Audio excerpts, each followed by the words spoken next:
د ښار په بیلابیلو ناحیو کې د پیاده روونو د کانکریټیزي چارې روانې دي.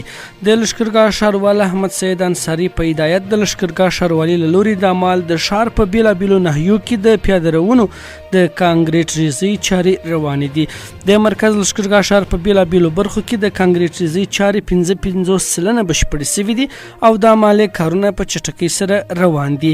د یادونې وړ ده چې د لښکرګاه ښاروالۍ د انکشافي پلان مطابق خپلې ټولې پروژې په لار اچولې چې نږدې راتلونکي کې به بشپړې شي.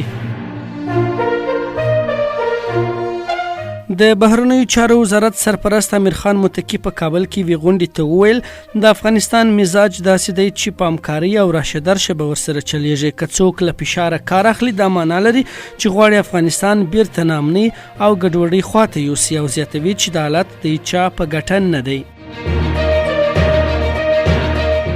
اسلامي امارت درې نورو ولایتونو کې 19 کسان په درو وهلي.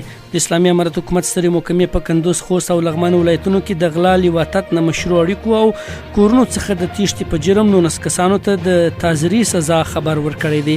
یا د محکمې په یوه اعلامیه کې ویلي چې دغه کسان د بیلابیلو جرمونو په تور تر نیول کېدو وروسته د محکمې په حکم په درو وهل سوي دي.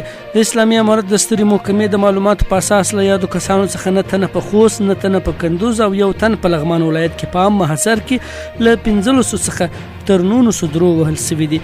د بیان له مخې په دغه کسانو کې ښځې هم شامل دي، خو د کره شمیر په اړه معلومات نه دي ورکړل سوي. د پاکستان کرکټ بورډ یا پی سی بی د شنبې په ورځ ویل چې پخوانی کپتان شاهد افریدي به د پاکستان د سلیکشن نوې موقتي کمیټې مشري کوي. دا د انګلند پر وړاندې د پاکستان ټیم تر ماتې وروسته د پاکستان په کرکټ بورډ کې وروستی بدلون دی چې رامنځته کیږي. د پاکستان کرکټ بورډ د پنځشنبې په ورځ وروسته له هغې یوه عمومي ارزونه ترسره کړل کله چې د مدیریت د یوې 14 کسیزې کمیټې غړو د کرکټ بورډ د مشرتابه په توګه رامیز راجا له دندې ګوښه کړ.